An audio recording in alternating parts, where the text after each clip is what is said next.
दोस्तों, आज की इस वीडियो के माध्यम से हम आपको कुछ ऐसे तरीके बताएंगे जिनसे आप लोगों को कैसे इग्नोर करके खुद को धोखा खाने से बचा सकते हैं। भावनात्मक रूप से कमजोर आदमी का लोग हमेशा फायदा उठाते रहते हैं। जो भी इंसान नर्म दिल का होता है, यानी कि भावनात्मक रूप से करुणावान होता है, वह अपनी करुणावश दूसरों की सहायता तो कर देता है, लेकिन बदले में उसे हमेशा धोखा ही मिलता है। तो क्या एक इंसान को भावनात्मक नहीं होना चाहिए? क्या उसे दूसरों पर भरोसा नहीं करनी चाहिए? दूसरों की सहायता नहीं करनी चाहिए? क्या करुणावान और संवेदनशील होना कोई गुनाह है, कोई गलती है? आइए जानते हैं एक बुद्ध कहानी के माध्यम से। एक बार एक युवा लड़का जंगल के पेड़ पर मुक्के मार रहा था। वह बड़े जोर जोर से मुक्के मार रहा था। वह अपने मन का गुस्सा निकालने की कोशिश कर रहा था।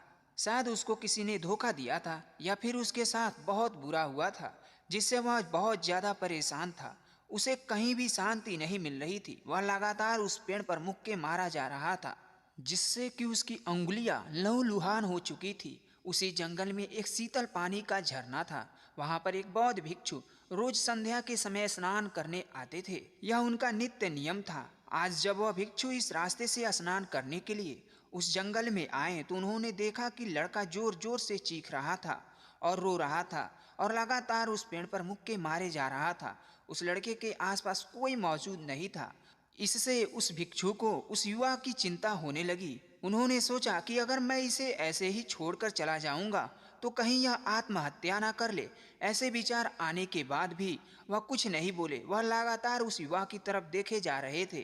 कुछ देर तक तो उस युवा ने उस भिक्षु को नजरअंदाज किया, लेकिन कुछ देर बाद उसे अजीब सा लगा।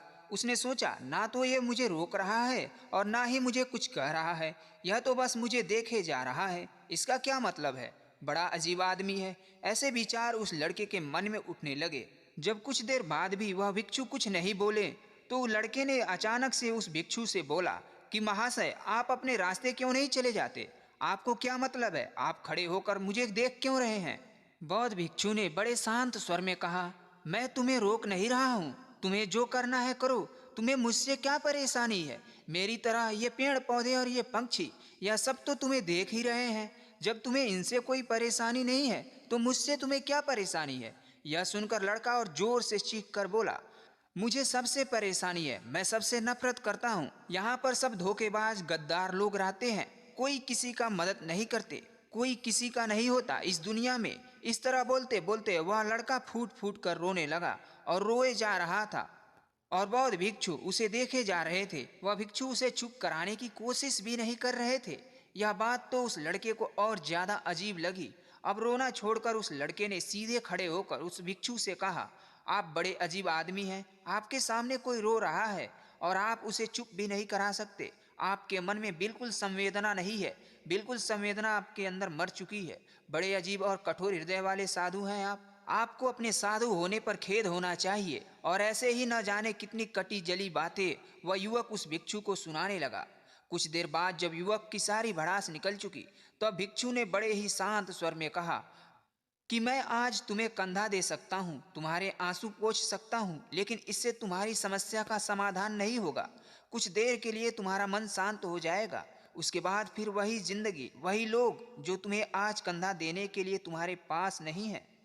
फिर से तुम उसी जिंदगी में लौट जाओगे। कोई तुम्हें धोखा देगा, कोई तुम्हारा फायदा उठाएगा और तुम अपने मन को ऐसे ही तकलीफ पहुंचाते रहोगे। आंसू पोंछने की बजाय तुम्हें मुझसे ज्ञान की बातें लेनी चाहिए, जिससे कि तुम्हें जीवन में कोई भी धोखा ना दे सके, तुम्हारी अच्छाई का कोई भी फायदा ना उठा सके।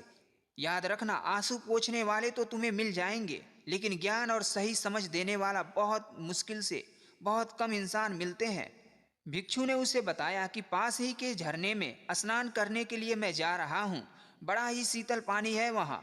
अगर तुम चाहो तो तुम भी मेरे साथ चल सकते हो। यहाँ पर अकेले परेशान होने से अच्छा है कि तुम झरने के शीतल पानी में स्नान करो, जिससे कि तुम्हारा दिमाग, मन, मस्तिष्क और तुम्हारा शरीर सब कुछ पवित्र हो जाएगा। यह सुनकर वह लड़का उस भिक्षु के पीछे पीछे जाने लगा। जंगल के बीचों बीच से रास्ता झरने की तरफ जाता था। जंगल में सन्नाटा छाया हुआ था। उनके पैरों तले सूखे पत्तों की चरमराने की आवाजें पूरे जंगल में गूंज रही थी। आज पूर्णिमा की रात थी और आसमान में चांद अपनी उजली रोशनी उस जंगल में फेंके जा रहा था। उस रोशनी में दोनों उस झरने की तरफ बढ़ते चले जा रहे थे। रास्ते में चलते चलते उस युवक ने उस भिक्षु से कहा कि महात्मा, आपकी जिंदगी बड़ी मस्त है, आपको किसी चीज की कोई परेशानी नहीं। आपको पता है कि दुनिया में कैसे कैसे लोग रहते हैं, कितने धोखेबाज, कितने मक्कार, और सबसे बड़ी बात, अपने लोग ही धोखा देते हैं जिनसे हम प्रेम करते हैं, जिनको अपना मानते हैं। जब उनसे धोखा मिलता है तो ऐसा महसूस होता है, कभी कभी तो ऐसा लगता है कि भोले और दयालु लोगों के लिए यह दुनिया बनी ही नहीं है, यह धोखेबाजों के लिए है, मक्कारों के लिए है। वही यहाँ पर फलते फूलते हैं, वही आनंद से जीते हैं, और हमारे जैसे लोग जो दूसरों की सहायता करते हैं, दूसरों को अपना मानते हैं, वह हमेशा जीवन भर दुख में रहते हैं। यही जीवन की सत्यता है और यही संसार है जिसमें हमें रोज घुट घुट कर मरना पड़ता है। गुरुदेव, आपने सही किया, ऐसी जिंदगी का त्याग कर दिया, पीछे छोड़ दिया।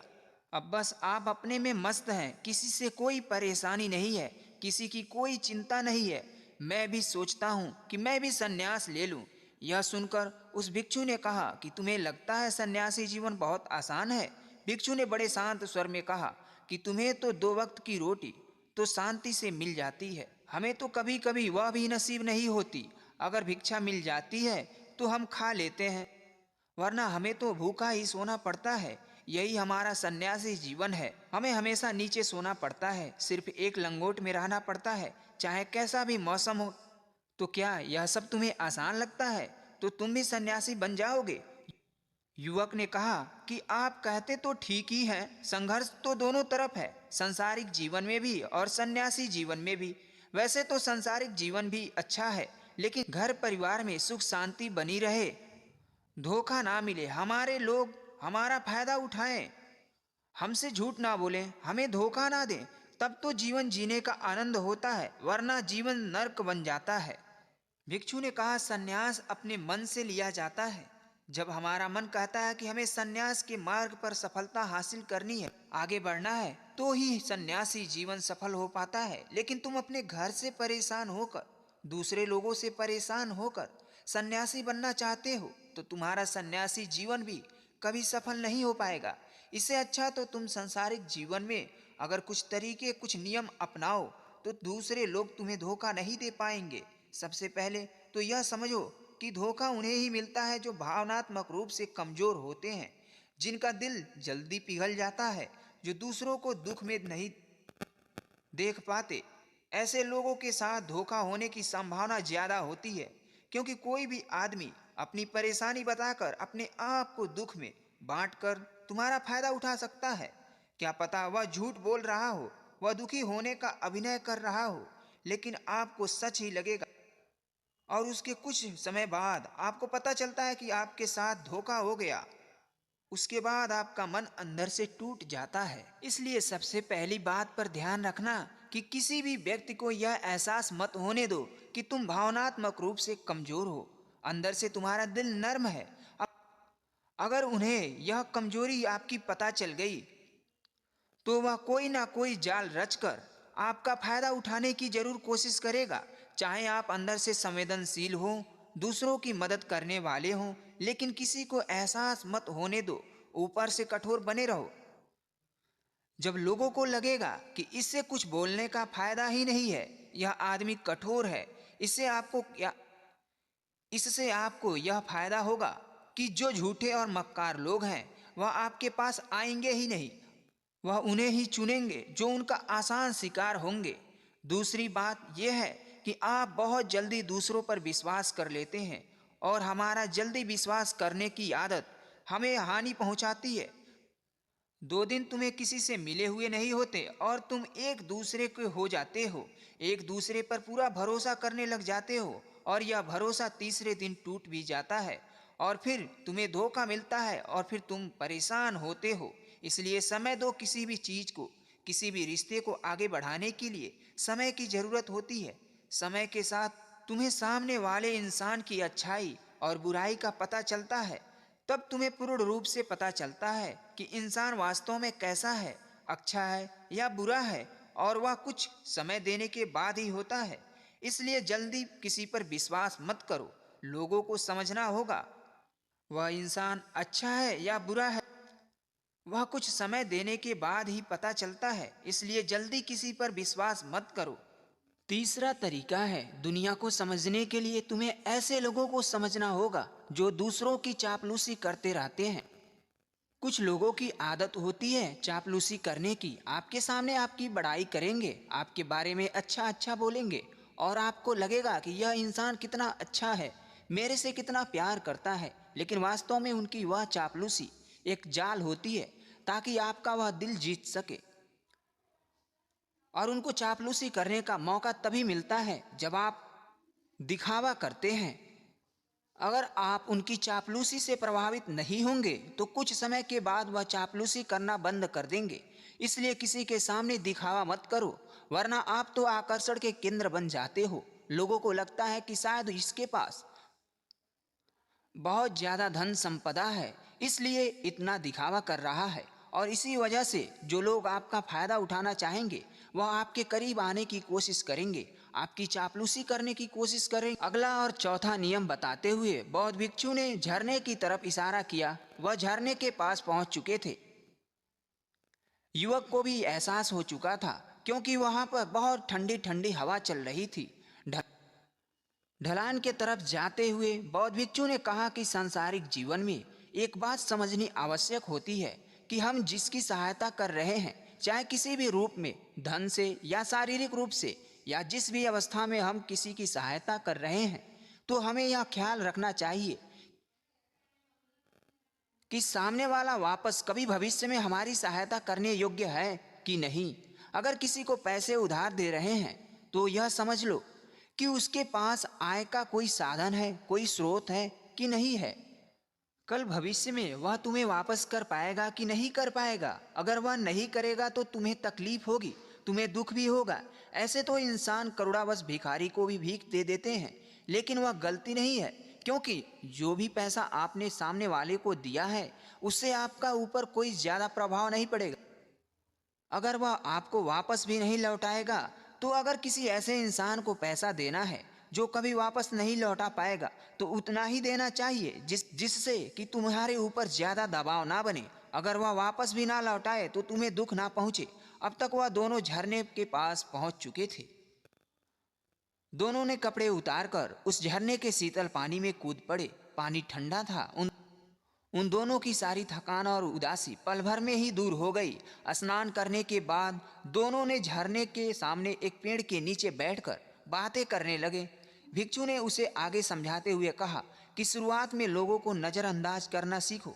जब तुम किसी को शुरुआत में नज़रअंदाज करते हो तो जो भी लोग किसी लालच की वजह से तुम्हारे पास चिपक रहे थे वह तुमसे दूर होने लगेंगे, वह छटने लगेंगे। जब तुम उनको नज़रअंदाज करोगे तब एक दो बार लोग आप जब तुम उनको नज़रअंदाज करोगे तब एक दो बार लोग तुम्हारे पास आने की कोशिश करेंगे। उसके बाद वह तुमसे दूरियां बनाने लगेंगे। जो आदमी तुम्हारी इंसानियत, तुम्हारी अच्छाई देखकर तुम्हारे पास आएगा वह नज़रअंदाज करने के बावजूद भी तुम्हारे करीब ही बना रहेगा। और यही एक सच्चे इंसान की पहचान होती है। जो हमारे अपने होते हैं उनसे हम लड़ते भी हैं, झगड़ते भी हैं, उसके बावजूद भी वह हमारी बातों को बुरा नहीं मानते। चाहे थोड़े समय के लिए हमसे नाराज हो जाते हैं, लेकिन कुछ समय के बाद फिर से हम एक हो जाते हैं। और यही अपनेपन का और अपने घर परिवार का मतलब होता है। इसलिए शुरुआत में अनजान लोगों को नज़रअंदाज करना, इग्नोर करना सीखो, ताकि धोखेबाज मक्कार लोग तुम्हारे करीब भी ना आ पाएं। अपने इस वार्तालाप को खत्म करते हुए बौद्ध भिक्षु ने अपनी आखिरी और पांचवी बात बताते हुए कहा कि ये आखिरी सीख सबसे ज्यादा महत्वपूर्ण है। सब कुछ होने के बाद भी तुम्हें धोखे मिल सकते हैं, लेकिन तुम अगर अपने आंख और कान और दिमाग खोलकर रखते हो, अगर तुम होश में रहोगे, ध्यान करोगे, तो तुम्हें इंसान की आंखें देखते समझ में आ जाएंगे कि उसे तुमसे क्या चाहिए। तुम उसकी इच्छा और स्वभाव उसकी आंखों में ही पढ़ सकते हो। लोगों की आंखों में, उनकी वाणी में, उनके स्वभाव में उनका सब कुछ दिखाई देता है। बस हम ही अपने आंखें मूंद कर रहते हैं। दूसरे लोगों से जाने, उसके रिश्तेदारों से जाने, उसके परिवार वालों से जानो कि वह इंसान कैसा है, दूसरों के साथ उसका व्यवहार कैसा है, उसकी पड़ताल करो। जब किसी पर विश्वास करो, ऐसे ही नहीं किसी पर विश्वास कर लेना। अगर तुम किसी के साथ लंबे समय तक भरोसा करना चाहते हो और विश्वास रखना चाहते हो, किसी के साथ कोई संबंध बनाना चाहते हो और कोई दोस्ती करना चाहते हो, या किसी की मदद करना चाहते हो, तो इन सभी परिस्थितियों के बारे में तुम्हें जरूर पता होना चाहिए कि दूसरे लोग उस इंसान के बारे में क्या सोच रखते हैं। इसके बाद भी तुम जीवन में कभी धोखा नहीं खाओगे और तुम्हें कभी भी धोखे की वजह से पछताना नहीं पड़ेगा। इसी तरह की बातें करते हुए बौद्ध भिक्षु और वह लड़का दोनों जंगल के बाहर आ गए और अपने अपने घर को चले गए। इसी तरह के ज्ञानवर्धक जानकारी और वीडियो देखने के लिए चैनल को सब्सक्राइब करके बेल आइकन प्रेस कर लें, ताकि आने वाला वीडियो सबसे पहले आप देख सकें और अपने ज्ञान को बढ़ा सके और इस दुनिया के सबसे महत्वपूर्ण इंसान बन के जीवन को जी सके। विदा लेते हैं, इसी के साथ विदा लेते हैं। धन्यवाद।